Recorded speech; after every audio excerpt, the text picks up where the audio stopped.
En este video vamos a hablar sobre el factor de compresibilidad, qué es, qué representa y cómo lo podemos utilizar o en qué casos lo podemos utilizar.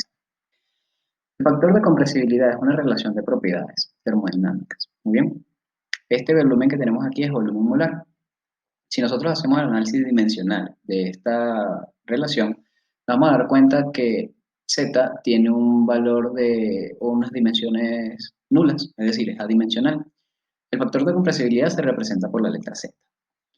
Esta propiedad cumple con el principio de estados correspondientes y eso lo que significa es que la mayoría de las sustancias se comportan de la misma manera cuando tienen una misma temperatura reducida y una presión reducida. Es decir, van a tener un mismo factor de compresibilidad cuando tengan la misma temperatura y presión reducida. Por eso es que nacen estas propiedades cuando se habla de factor de compresibilidad. La temperatura reducida no es más que la temperatura de la sustancia dividida entre la temperatura crítica de esa sustancia, de la misma manera la presión reducida. Recuerden que la temperatura y presión crítica son las condiciones en las que la sustancia se encuentra en el punto crítico. Si nos vamos a los videos anteriores, en donde veíamos los diagramas termodinámicos, veíamos un punto en donde el líquido saturado se unía con el vapor saturado en el domo y ese lo llamábamos punto crítico. Estas son las condiciones de ese punto crítico y son únicas para cada una de las sustancias, si estamos hablando de sustancias puras. Muy bien, así que esto se puede leer de tablas. Solamente hay que identificar qué sustancia estamos trabajando y buscar qué temperatura y presión crítica le corresponde.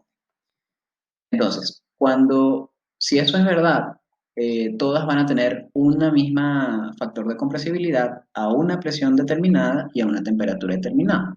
Los que estudiaron esto lo que hicieron fue graficarlo y conseguimos el diagrama general de compresibilidad.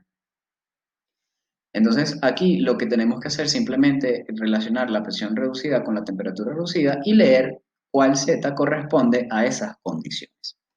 Bien, existen varios. También podemos conseguir este, que sale de la ecuación de estado de Lee-Kessler, en donde tenemos un rango un poquito más amplio. En este se puede identificar varias zonas. En la parte de acá tenemos el líquido, en la parte interna del domo tenemos la mezcla líquido-vapor y aquí afuera el vapor.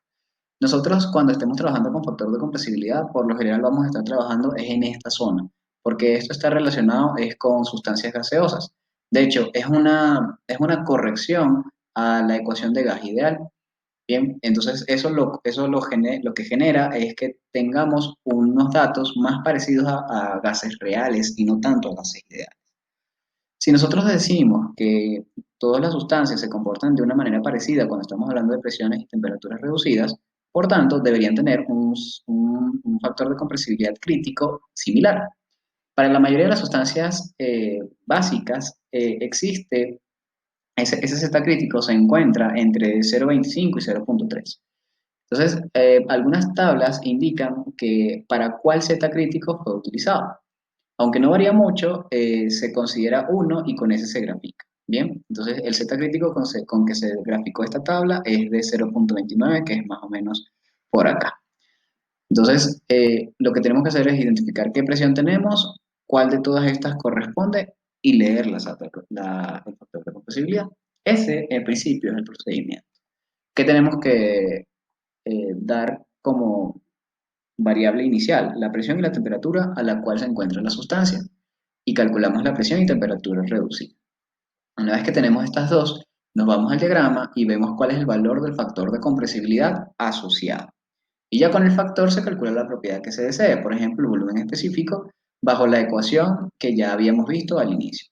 Ahora deben notar algo importante, que si Z efectivamente vale 1, entonces la sustancia se comporta como gas ideal, porque esto ya sería RT sobre P, que es PV igual a RT, la ecuación general del gas ideal.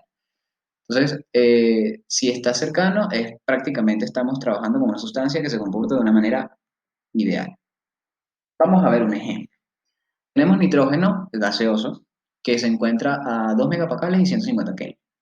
Entonces, queremos calcular el volumen específico por la ecuación de gas ideal, por este procedimiento que estamos aprendiendo de factor de compresibilidad, y vamos a comparar esos datos con el que reporta las tablas termodinámicas para el nitrógeno de la manera que ya hemos aprendido en clases anteriores. Muy bien. Gas ideal. PV igual a RT. Recuerden que este es volumen molar. Entonces, colocamos en las unidades correspondientes, utilizamos el peso molecular del nitrógeno para convertirlo de moles a masa y las condiciones a las que nos están dando. No olviden nunca verificar bien las unidades para que el resultado sea efectivamente el que deseamos. Cuando hacemos los cálculos, tenemos este valor de volumen específico para el nitrógeno en estas condiciones con el uso de la ecuación de gas ideal. Vamos ahora a hacerlo con el procedimiento de factor de compresibilidad. Nos vamos al diagrama, pero al diagrama necesitamos temperatura reducida y presión reducida. Buscamos los datos de la temperatura y presión crítica para el nitrógeno y dividimos la temperatura que tenemos para la temperatura crítica, que es de 126.2. Y nos da efectivamente un factor adimensional. Estos dos también son adimensionales. Una cosa importante de la temperatura y la presión reducida es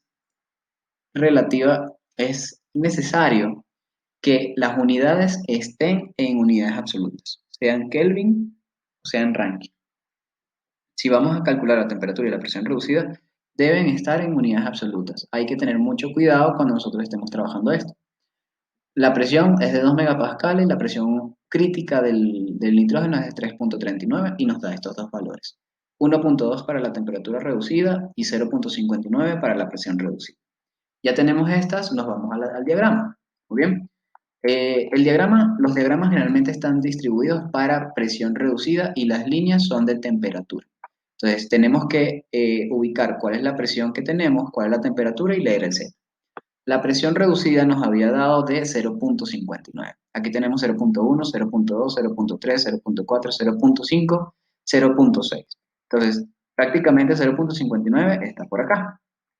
Así que, ya que ubicamos el 0.59, nos vamos ubicando a la línea de 1.2, donde corta con la de 1.2, que fue la temperatura reducida que nos dio, y leemos cuánto equivale el Z, que es prácticamente 0.87, 0.88. Piense que aquí ya se genera un error, porque no es un valor exacto como el que podríamos leer en tablas. Es un valor aproximado. Ahora, si lo hacemos con la otra, que esta se tomó del libro Termodinámica de Sengel, es exactamente el mismo procedimiento. Aquí tenemos 0.5 y 0.6, solo que este tiene un error mucho menor que el anterior. Entonces, si este es 0.6, este que está aquí es 0.59, que es el que me interesa. Y con 0.59 me voy a buscar la temperatura reducida de 1.2. Y la de 1.2 es esta. Entonces, veo dónde corta y luego me voy a leer cuál es el Z correspondiente a estas dos condiciones. Y aquí es mucho mejor, 0.9, 0.89, 0.885 podríamos decir, porque está entre la mitad de 0.88 y 0.89. Listo. Este es el procedimiento para calcular el Z. Una vez que ya tengo la Z, entonces nada, sustituyo en la ecuación original. El volumen es Z por RT sobre P. Si se acuerdan, esto es como calculamos el volumen de gas ideal. Ya lo calculamos. Así que lo único que tenemos que hacer es agarrar ese volumen que obtuvimos y multiplicarlo por el Z que leímos. Y nos da 0.0197 metros cúbicos sobre kilogramo. Recuerden, volumen específico del nitrógeno en las condiciones que nos dieron. Si nosotros nos vamos a las tablas termodinámicas y hacemos todo el procedimiento que ya sabemos hacer, vamos a encontrar que a estas condiciones el nitrógeno tiene un volumen de 0.01954. Recuerden que las tablas termodinámicas son mucho más precisas. Entonces, si ustedes tienen datos en tablas termodinámicas, es recomendable que las utilicen antes de utilizar gas ideal o antes de utilizar factor de compresibilidad, porque se pueden dar cuenta, tiene mucho más error. Pero si no se encuentran las tablas termodinámicas, entonces en ese caso sí es necesario que vayan primero a factor de compresibilidad porque va a generar un error mucho menor que el de gas ideal. Entonces ese sería el procedimiento. Tablas termodinámicas si no existen, factor de compresibilidad si no existe, gas ideal como última opción. Recuerden que factor de compresibilidad es para gases. Si tengo líquido ya no puedo hacer más nada. Ahí aplicamos lo mismo que vimos en el procedimiento de tablas termodinámicas. Pero también es evidente que con este procedimiento se puede observar que es mucho más cercano a este valor al valor de gas ideal con respecto a la sustancia. Por eso se plantea el trabajo de esta manera. Esa es la forma en que nosotros se trabajan, en que vamos a trabajar los diagramas de compresibilidad y se puede utilizar para cualquier sustancia, como se dijo, eh, que se desee determinar alguna variable.